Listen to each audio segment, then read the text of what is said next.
Kasi she's the only woman accused in the $2.8 billion money laundering case.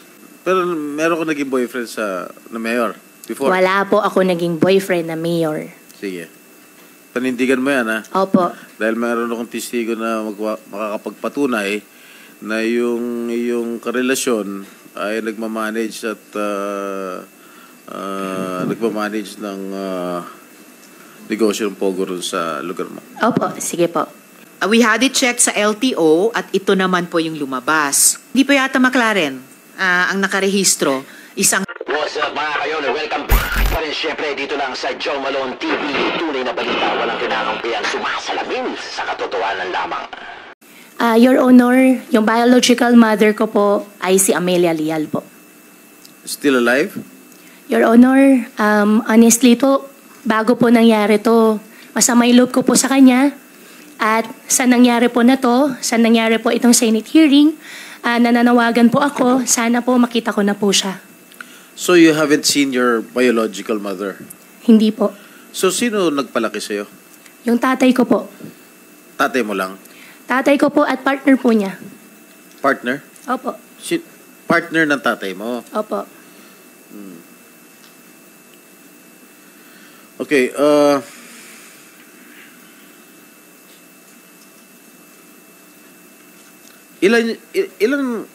how many motor vehicles do you own?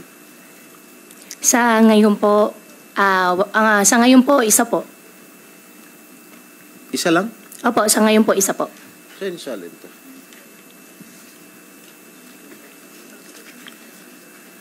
Pero marami kang dump truck. Nasa pangalan mo lahat.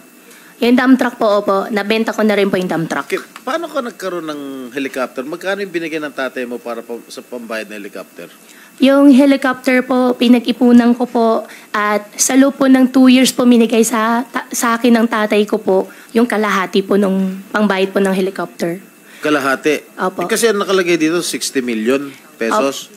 Your Honor, nabili po siya less than $1 million po. Yung dollar po nung time po na nabili po is, kung di po ako nagkakamali, 46 or 47 po. When did you purchase the helicopter? 2019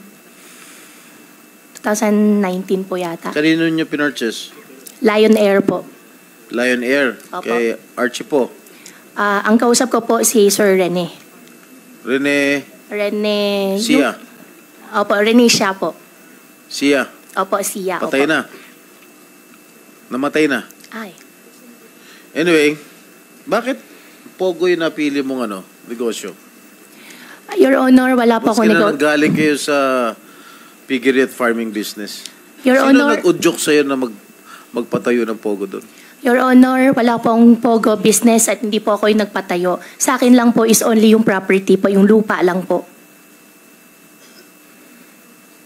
Wala kang negosyong Pogo? Wala po ako negosyong Pogo. Bakit mo pinayagan magkaroon ng Pogo rin sa property mo? Your Honor, nag-umpisa po kami, yung Baofu po, bago po ako nag-divest po, in-invite ko po sila para mag-invest po sa Bamban. Pero ako po, wala po akong Pogo na business po at hindi rin po ako nagmamanage po ng Pogo.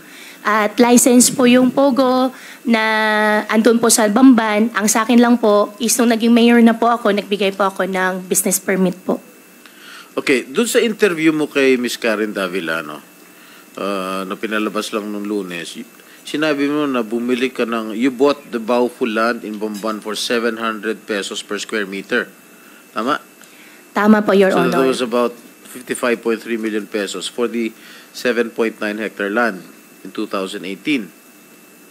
Tama? Tama po, Your Honor. How much did you shell out for the purchase of that parcel of land? Your Honor, nabenta ko po siya ng 1,200 pesos per square. Nabenta mo? Opo. Ang usapan po namin dyan ay sa akin po yung majority po ng share. At saan mo kinuha yung pambayad ng lupa?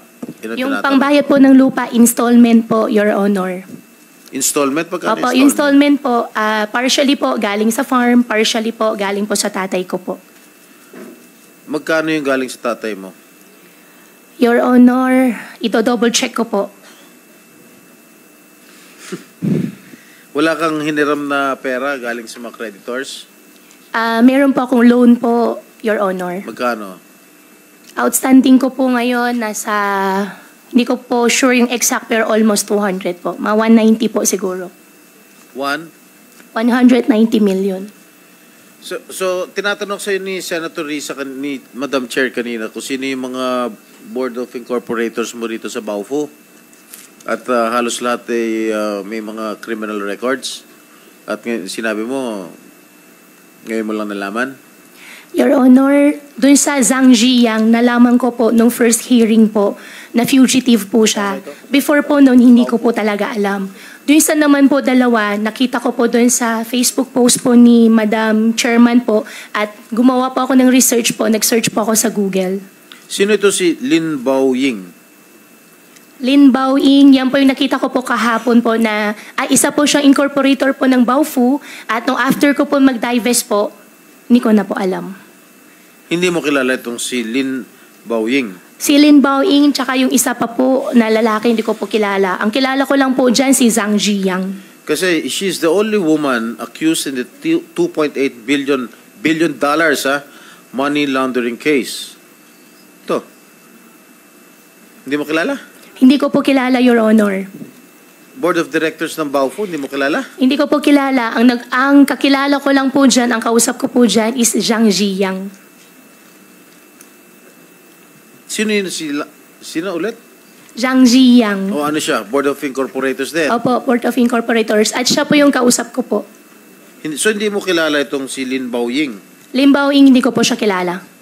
Ilan ba yung Board of Incorporators mo? Meron pong 3 foreign po. Walang Pilipino? Meron pa po isang Filipino. Sino? Rachel Joy po. Ikaw, anong participation mo doon? Ang participation ko po doon sa Baofu po ay sa akin po yung property, sa akin po yung lupa. Hindi ka member ng Board of Incorporators?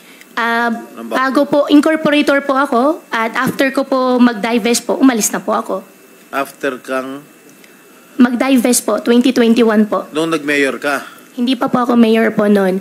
Gusto po nila magpasok na po ng pera at wala po akong ipapasok. Kaya napag-usapan po namin na ibebenta ko na lang po yung percentage po ng share po na hawak ko po.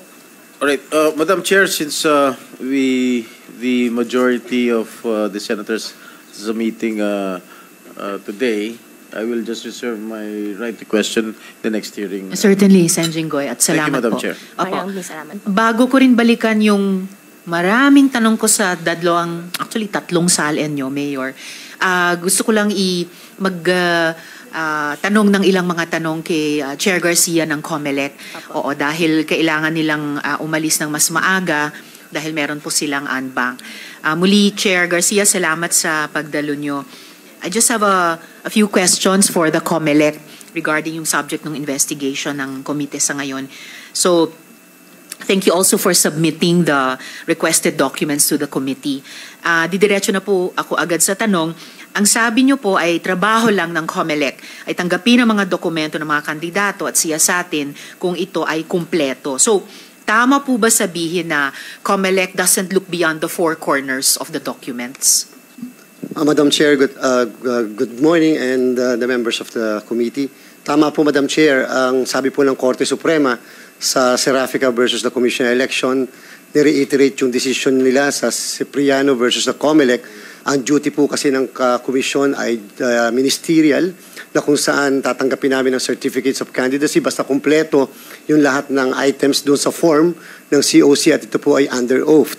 Ibig sabihin po, wala po kaming power to request additional documents because hindi po kami pwedeng mag-reject o mag-reject ng filing of the certificates of candidacy. Kahit pa nga yung mismong tao nagpa-file, maaari sa harap pa lang ay pwede niyang ma-question, wala po kaming discretion. Hindi po namin alam, Madam Chair, yung background ng bawat isang kandidato na nagpa-file ng kanilang certificates of candidacy. Well, naintindihan ko naman po yan, Chair, based on the presumption of regularity in the performance of duties dahil ang birth certificate, ang passport, issued naman ng government agencies. Pero paano po sa ganitong klaseng mga kaso na ang daming butas ng birth certificate? What do we do in the face of mounting evidence not just in the case of mayor, but that Filipino citizenship can be for sale. Tingin niyo po ba nagwawarrant ito ng ilang mga pagbabago sa election law natin? At kung oo, ano-ano kaya ang mga ito? Tama po, Madam Chair. Maraming salamat po. Sana po kaming bigyan ng discretionary authority kasi madami po mag-aaway ng mga kandidato at mga local COMELEC namin pag magpa-file ng certificates of candidacy. Pero pwede naman po na baguhin natin yung pong Section 74 ng Omnibus Election Code kung saan naandun po kasi yung lahat ng items na dapat na nakalagay sa form ng Certificate of Candidacy at sana po maglagay din yung batas kung magkakaroon ng pagbabago ng mga karagdagang dokumento na pwedeng i-attach sa ating pong Certificate of Candidacy. Halimbawa po, ang birth certificate, pwede na pong pagsimulan yan ng lahat ng mga informasyon katulad sa age, katulad sa residency, at katulad po sa citizenship. Pero dapat din po natin maunawaan, yun po ang kadahilanan kung bakit yung kapangyarihan ng COMELEC to motu proprio disqualify candidates ay limitado lang po sa nuisance candidacies. Pero kapag po ang pinag-uusapan, Madam Chair, ay ang qualification or eligibility based on age, citizenship, residency, registration as a voter, literacy, able to read and write, at yung iba pa nga po, 3 consecutive term limitation, sabi ng Castillo versus the COMELEC, ay ito po ay hindi pwedeng motu proprio ng COMELEC. Kinakailangan merong formal na petition na ipafile sapagkat yung issue po, Madam Chair, ng citizenship, medyo komplikado po yun. Hindi pa pwedeng sa birth certificate lang. It may appear sa birth certificate na ikaw ay Filipino. Your father and mother are both Filipinos. Pero yung pala, yung lolo mo ay foreigners and therefore natatransfer yung mismong citizenship. Dito po kasi sa ating bansa, kapag pinag-uusapan ng citizenship, ay ang ating pong ina-apply na principle, yung principle of jus sanguinis,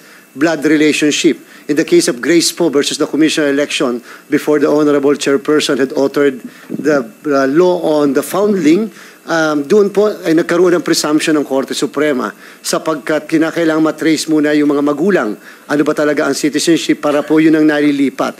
In other jurisdictions, Madam Chair, katulad ng United States, hindi po sila kumikilala ng jus sanguinis principle. Jus soli po sila. Ibig sabihin, place of birth. Kaya mayroong mga ilang Pilipino doon nanganganak sa abroad para po yun ang citizenship. Yung po ang dahilan ng kung bakit complicated yung issue ng citizenship and it will require a formal hearing. Now, ngayon po na-expose itong mga ganitong klaseng bagay, sana po sa ating mga kababayan, ganung hindi pa man nababago yung batas, dapat po we have to be very vigilant. We have to file petition to disqualify and or cancel candidacy. For information, Madam Chair and the members of the committee, pag po kasi age, citizenship, residency, registration as a voter, and literacy, hindi po siya disqualification petition. Siya po ay proper ground for a petition to deny due course and or cancel candidacy under Section 78 in relation to Section 74 of the Omnibus Election Code. Meaning, pag kinancel po namin ang inyong candidacy, you cannot be substituted because as if you did not become a candidate. Yung po yung, kaya po sana po aware tayo dahil may period po yung filing ng mga ganitong klaseng petition. Ito po ay pwede lang i-file within 25 days after the date of the filing of the candidacy. Failure to file within that period, wala na pong jurisdiction ang Commission on Election. Maraming salamat, Chair. And very well noted din yung dahil in aid of legislation, yung investigasyon, pati yung mga payo nyo na pwede namin pag-aralan, mga pag-amyenda, particular sa sections 74 at 78 ng Omnibus Election Code. At kung mapatunayan na peke yung birth certificate ni Mayor and kung mapatunayan na she is not, in fact, a Filipino citizen, ano po yung magiging pananagutan niya? Kung sakali po, Madam Chair, na magpapile muli ng Certificate of Candidacy at a formal petition will be filed, remember po, katulad na nabanggit ko, ito po hindi ground for disqualification, ground po ito ng cancellation of candidacy. Ang basis po ng cancellation ng candidacy ay misrepresentation. And misrepresentation is an election offense punishable by 3 to 6 years imprisonment. And at the same time, since ang Certificate of Candidacy po ay under oath, it can still be, the person can likewise be liable for perjury, Madam Chair. And kung masakali ma-convict, perpetual disqualification to hold public office. And huling tanong mula sa akin at this point, Chair, kung siya po ay matanggal sa pwesto, just for the sake of our listening and viewing public, sino po yung aakyat? Yung natalo po ba na kandidato or yung kanyang vice mayor? Kung sakali po, Madam Chair, na nakapag-file ang isang registered voter bago mag-eleksyon during the period na binabanggit ko ng cancellation of candidacy, kahit po yung kandidato ay nanalo, the COMELEC retains jurisdiction, and if later on, kahit siya ay public official na elective at that, we found out na talagang nagsinungaling o nagkaroon ng misrepresentation, canceled ang candidacy, naging final ang kanyang ang cancellation ng candidacy, ang uupo po ay ang second placer. Because according to the Supreme Court, as if hindi siya naging kandidato, yan po yung kaso doon sa Lucy Torres case. Ngayon po, Madam Chair, kung hindi po walang na-file, katulad po sa kasalukuyang pangyayari, walang na-file na kaso sa COMELEC na cancellation of candidacy. Subalit, kung later on magkaroon ng isang kaso, halimbawa petition for co-warranto na pwedeng ma-file ng opisina ng Solicitor General, then in that case, at magkaroon po matanggal, the rule on succession shall be applicable. Vice Mayor po yung uupo kung sakali po. Maraming salamat, Chair. So, depende sa gagamiting proseso yung magiging outcome para sa bayan ng Bamban kung sakali. Those are all the Chair's questions for the good COMELEC Chair. Unless may tanong yung mga colleagues ko, then we will excuse the good Chair. Yeah, Sen. Sherwin. Chair, no, wala. Wala po. Madam Chair, isa lang. Sen. Jinggoy. Thank you, Madam Chair. Mayor, nung ni-raid yung negosyo mong Pogoro sa doon sa lugar mo, sino yung local official na nagsalba sa'yo, na tumulong sa'yo? Your Honor, hindi ko po siya negosyo. Wala po ako negosyo po na whatever. Pogo. Nung ni-raid, sino yung tumulong sa'yo ron? Yung na-raid po, Yung local official.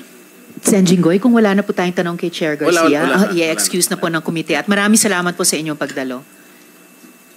Mayor Guo, please proceed to answer the question of Sen. Jinggoy. Opo, Sen. Jinggoy, yung nakaraan po na March po. Yeah. Dalawang raid. Wala naman, Parang sumaklolo. wala naman po. Wala local official, yung mayor ng Pangasinan. Wala po. Sigurado ka, ha? Sigurado po ako. Wala kang relasyon, ha? Wala po akong boyfriend, wala po akong asawa, wala po akong karelasyon. Hindi. Pero meron ko naging boyfriend na mayor before. Wala po ako naging boyfriend na mayor. Sige.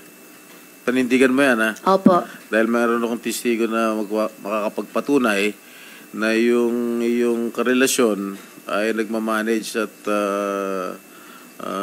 nagmamanage ng negosyo ng Pogoro sa lugar mo. Opo, sige po. Salamat, Sen. Jinggoy. So, bago lang yung mga tanong ko tungkol sa tatlong SALN ninyo, nabanggit nyo kanina, Mayor, na 17 years old kayo unang pinapirma ng tatay nyo ng cheque. Menor de edad pa po, bakit po kayo pinapapirma ng cheque noon?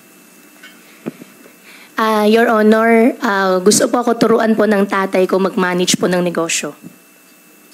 Okay, just noting na ang menor de edad hindi po pinapayagang pumirma ng cheque. Kung kaya nga, that's behind reforms like yung sa SK Reform and Empowerment Law. Anyway, opo. Yes, Mayor? Meron pa kayong gustong isagot dyan? Your Honor, I might be wrong dun sa 17, pero baka mga 18 or 19 years old. Pero nangyari po yun sa akin, sa pagkakatanda ko po is 17 po. So kung may baka mali lang po sa edad po, Your Honor. Okay, noted, Mayor. Ngayon, yung mga tanong ko po sa inyong mga isinumiteng SALN. So meron po kaming kopya dito na SALN as of June 30. Ito po ay SALN na version na... Ay, salamat po, Sen. Jinggoy. Yung June 30, 2022 SALN nyo, pinadala ng inyong council. Meron din po akong July 1, 2022, isang araw lang ang pagitan, padala naman ninyo, Mayor. And then of course, meron akong kopya dito. Meron kaming kopya nung SALN as of 2023, June 30, 2023, bilang bahagi ng inyong compliance. So kapansin-pansin po, yung SALN ng June 30, 2022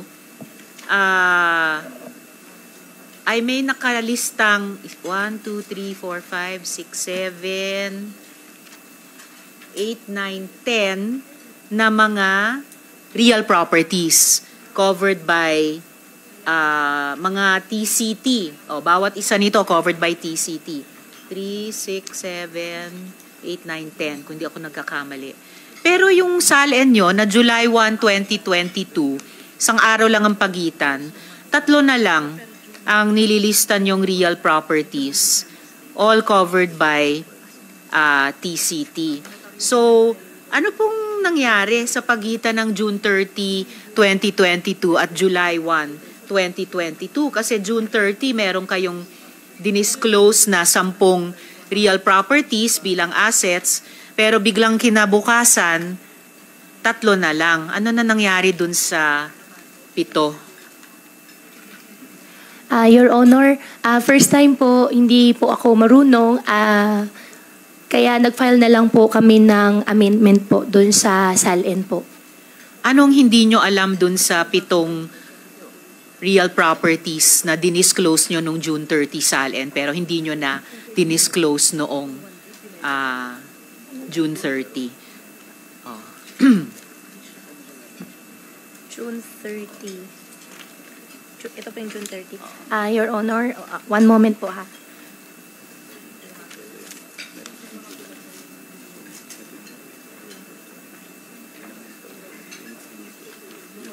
Dapat nga, kung nagkamali sa unang SALN the day before, baka dahil kulang ang dinisclose at i-disclose yung buo, yung lahat the day after. Baliktad ang nangyari, nabawasan. Okay.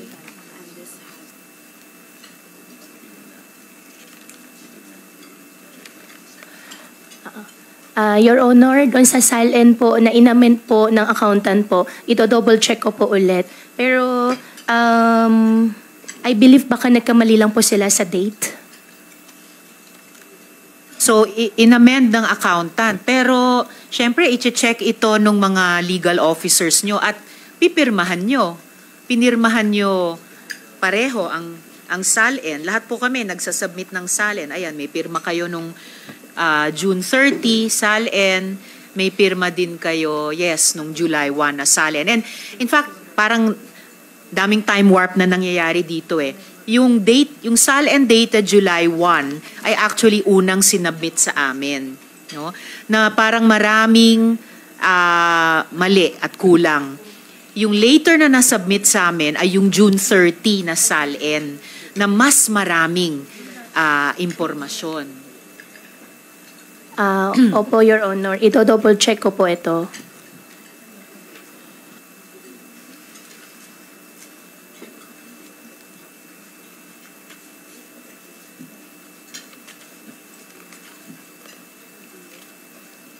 So during this hearing, Mayor, ihintayin po ng komite yung sagot ninyo galing sa inyong Council po. sino yung sinabi niyo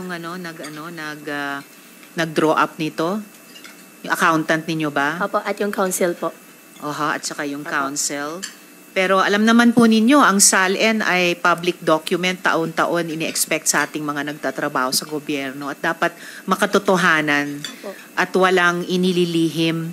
Opo. Kailan po ginawa yung amendment sa unang SALN?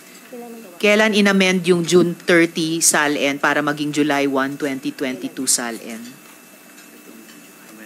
Sorry. Or rather, okay, kasi nakakalito talaga yung mga time... Well, sorry, nakakalito yung mga time warp sa dokumento ninyo. Kailan inamend yung July 1, 2022 SALN para maging June 30, 2022 SALN? Kailan po nangyari yun? Your Honor, based po dito sa notaryo po is July 30, 2022 po. July 30, 2022 ang amendment po. Ang amendment. Tapos inante-date pa. Kasi yung unang sinabit ay dated July 1 na mas konting mas konting information.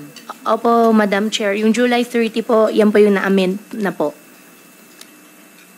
Wala kaming hawak na SALN July 30. Ang sinasabi nyo ba ay inamend nung Opo, July 30? Inamend po ng July 30 po, Madam Chair. Pero inantedate na as of July 1. Tapos sa 10 unang dinisclose na real properties under assets, naging 3 na lang. Bakit ganon? Or subject yun ng isasagot nyo mula sa inyong accountant at saka inyong counsel? Opo, Madam Chair. Kailangan sagutin kasi weird Opo. talaga eh. As in very, very weird. Oo.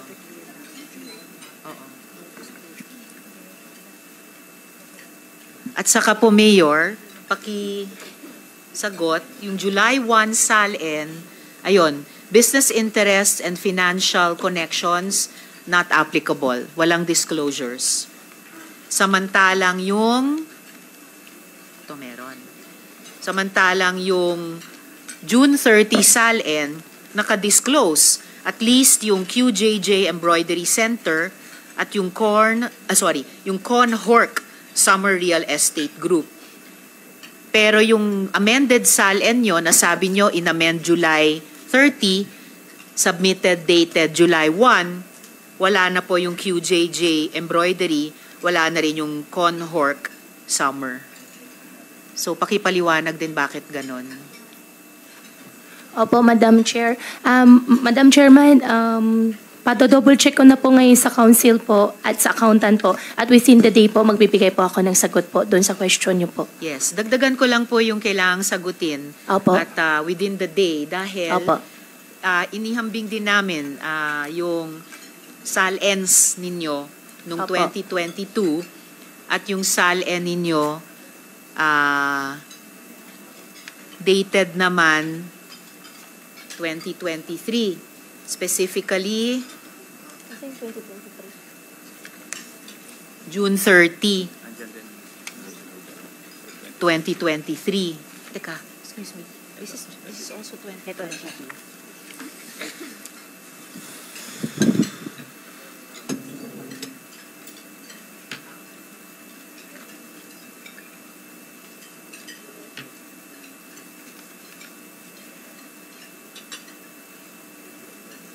Sorry, dated December 31, 2023. So ang mga tanong naman po dito ay yung pagkumpara nung 2022 SALN nyo at saka 2023 SALN. So mula, okay, sorry ha, nakakalito kasi iba-ibang dokumento, iba-ibang petsa pa.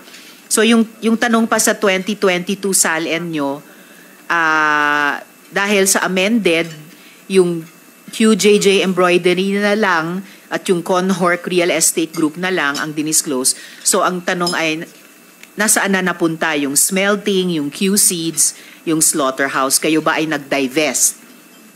Hindi kayo nag-divest? Your Honor, yung smelting plant po, supposedly,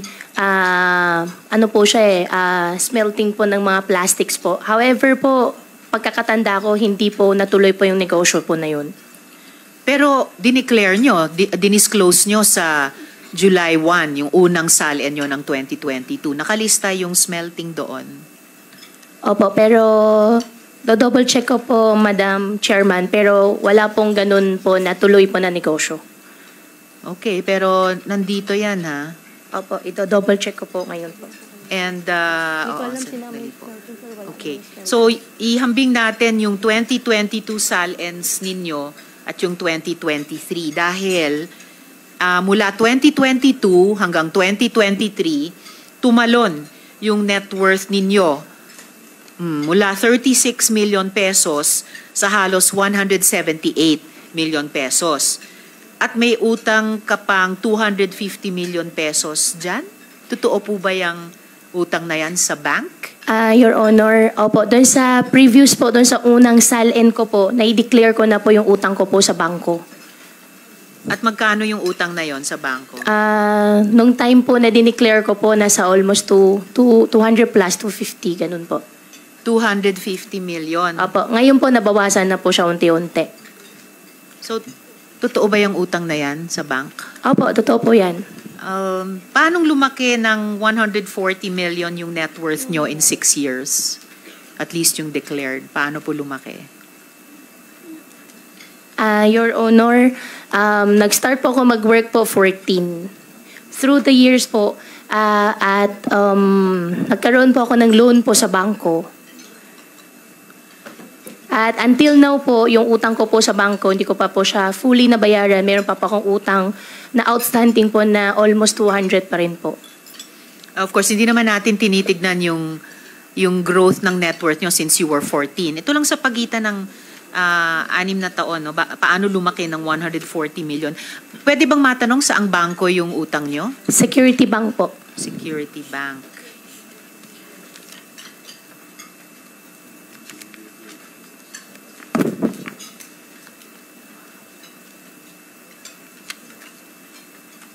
Security Bank. Okay. Para saan po yung utang? Sa farm po. Doon sa piggery po. Tapos, may mga dokumento kayong magpapatunay sa pagkakautang na yan? Meron po. Pwede po ako mag-provide po. Alright. Hingi po ako sa Salamat. bangko po.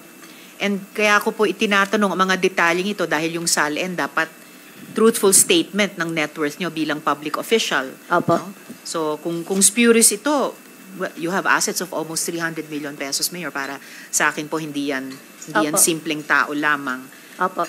Backtrack ako sa, sabi nyo kasi, hindi sa inyo yung McLaren na 620R. May photo kami dyan. Yes po, Your Honor. Hindi po siya sa akin. Oo, pero yung ipapakita ko pong photo, yung nakapangalan kayo doon na bilang may-ari ng McLaren. Yung isa pa. Opo.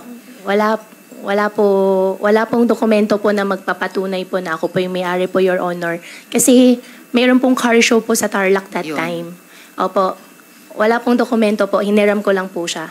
Nakalagay kasi dito, the McLaren 620R sports car owned by Bamban Mayor Alice Leal Guo.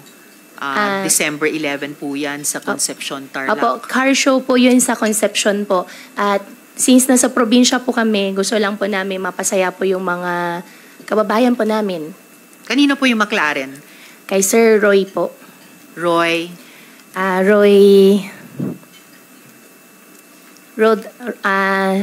Rodri. Bibigyan ko po agad ngayon yung apelyido po. Hindi nyo ko na alam po. yung nagpahiram sa inyo ng 33 million peso car? Rodrina, 18 million pesos ang duties niyan. Siguro naman, alam niya yung pangalan nyo dahil pinahiram niya ang napakamahal na kotse. Dapat alam niyo yung pangalan niya. Opo, ma'am, i-message ko na po ngayon. Hindi lang po ako masyado sure po doon sa surname po niya. Anong pagkakilala niyo sa surname niya?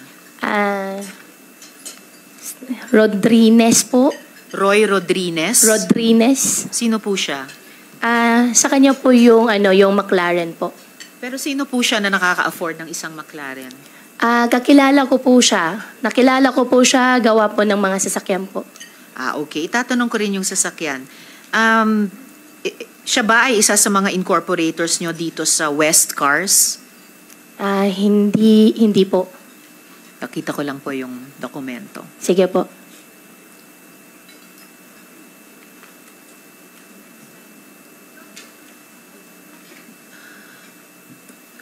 Okay. Ang nakalagay po ditong incorporators sa West Cars, Yan Patrick Samson, kayo, Alice L. Guo, Jerome Samson, Jacqueline Samson, pare-parehong middle initial D sa naunang Samson, so baka magkakapatid dito, at Carlo Flores. Wala pong Roy Rodriguez. Ano po siya sa West Cars? Hindi po siya connected po sa West Cars po.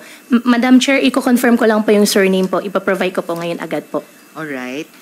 At kaya ko po ito itinatanong, Mayor, no? Itong McLaren, nakita rin po sa isang parking lot sa isang condominium sa Pasig City. Chinek natin yung conduction sticker na malinaw na nakadikit sa sasakyan. May 13 po yun. Ayan. We had it checked sa LTO at ito naman po yung lumabas. Hindi pa yata McLaren ang nakarehistro, isang hamak na Dongfeng utility vehicle. So another mystery. Ako rin, Opo. But wait, there's more. Nung sumunod na araw, wala na po yung conduction sticker. May nagtanggal. May nagtanggal. Bakit naman po ganyan yung mga kaibigan nyo, Mayor? O ayan o, wala na yung sticker.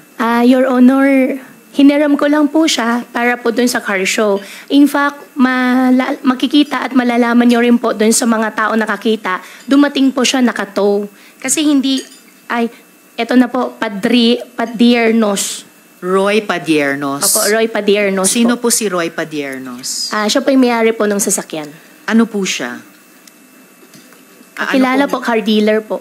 Car dealer. Opo. Pero car dealer ba siya sa West Cars? Hindi po, Your Honor. Alright. So, isang misteryo to, no? Tulad ng mga disappearing real assets sa SALN, ito naman disappearing conduction sticker. And by the way, ganong kalaki po yung West Cars, Mayor? Yung West Cars po, yan po ay isang showroom lang po ng mga sasakyan po. Pero ano yung value nung negosyo niya at yung mga sasakyang bridal cars, mga bulletproof vehicles? Hindi po yan gitnang size na ano. I wish, Mayor, na pwede nyo nala kaming sagutin ng diretsyo, hindi parang mga nagda-divert na mga sagot na pag pina-follow up naman namin ay nalalaman po na hindi po accurate or makatotohanan yung sagot. Ilan po ang kotse sa inventory ng West Cars? Your Honor, as much as possible ay ako po sumagot ng I don't know at hindi ko po alam. Pero as of the moment po, hindi ko po talaga alam. Gawa po ng West Cars po, buy and sell po, may nagpapadisplay. Pagkatapos po, benta, bili, benta, doon po yung nangyayari po doon sa West Cars po. Pero incorporator kayo at any given time pag may nagtanong, malay nyo may prospective investor gustong buy in din, itatanong sa inyo on any given day ano yung average number ng mga sasakyan dyan. Siguro naman dapat may working knowledge kayo. Yun lamang po yung sa akin. Opo, Your Honor. Yung West Cars po kasi, Your Honor, hindi po ako yung mismo nagmamanage po doon. Yes, incorporator kayo. Pero I suppose kung incorporator kayo, meron kayong working knowledge ng negosyo. Due diligence na naman. And interesado po ako because yung McLaren 620R na ipinanalo nyo sa Fiesta nung Disyembre sa Concepcion, yung gray na may spiderweb design na yan, very rare po. Very rare. Ang alam ko may sinis po yan sa customs. So, did another one like that find its way here? Your Honor, dumating po siya nakatow, hineram ko po siya. Besides po that, kung ano po yung background po ng McLaren 620R po, wala na po akong idea. At siguro din po, after this Senate hearing po, tatawagan ko po sila at aalamin ko po para sa susunod po na tanong niyo po sa akin, kompleto na po yung details ko po. Definitely hindi po siya sa akin po. Hineram ko lang po siya para sa car show po. Kay Mr. Roy Padiernos. Padiernos, opo. Alamin namin siya. Mayor, may papakita naman din po ako dito na mga assets na di umano ay sa inyo. Opo. Can you confirm that these assets are yours? Yan po, mga lupa, mga buildings, mga sasakyan. Hindi po masyado clear po sa akin. Meron po ditong sa real properties, ano ba to? QJJ Farms. Yes po. Residential house near QJJ Farms, QJJ Embroidery Center, Baofu Compound, J-Link? Sorry, 3-Link Farm, at another 3-Link Farm, Ford Expedition, GMC, truck, dalawa pang Ford, naulit ko lang yung isang Ford. So, isa pang Ford, Toyota Land Cruiser, Isuzu truck, or baka yan, isa, Honda HR-V, Hyundai Tucson, BMW, GAC wagon, Ford Ranger, Gladiator Jeep, 3 Sino truck na dump trucks, Isuzu closed van, Isuzu truck, 2 Isuzu truck. na yung isa drop side. Can you confirm na assets ninyo ito? Your Honor, hindi ko na po sila assets. Especially yung sa Baofu po, nag-divest na po ako ng 2021. Yung sa Fort Expedition po, nabenta ko po siya ng 2020. Kaya ko po siya naalala dahil po nakita po siya sa loob ng Baofu compound. Doon sa Land Cruiser po, wala na rin po sa akin. Honda po, wala po akong maalala na mayroon pa akong Honda. G-Wagon po yung isa. Wala na rin po sa akin. Buy and sell po ng kotse po kasing negosyo din po doon sa West Cars. Kaya umiikot po lang na sasakyan. Pero ang sasakyan ko po, nagamit ko po ngayon is yung GAC po, yung GAC po. So, bukod sa Baofu, yung 1, 2, 3, 4, 5, yung 5 pang properties dito, naka-declare ba sa latest SALN nyo? At bukod dun sa Expedition, Land Cruiser, Honda at G-Wagon, dun sa mga 16 na sasakyan. So, yung 1 dosenang sasakyan pa, lahat din ba iyon ay declared sa SALN na latest? Madam Chairman, hindi po yung pag-aari ko na, kaya hindi po siya naka-declare po sa akin. Ito double check ko rin po, yung na-mention nyo po. Yung iba po kasi dito, ngayon ko lang po narinig, ngayon ko lang po nalaman na nakapangalan sa akin, pero definitely po wala pong ganun sasakyan po. Sige po, paki-confirm lang, no? Yung Meron pa po 5 isang pang properties at yung properties po, Madam Chair, ano po yung mga properties po? Sasakyan. Andito po, yung binasa ko kanina. Actually, mga negosyo nyo, yung mga Q.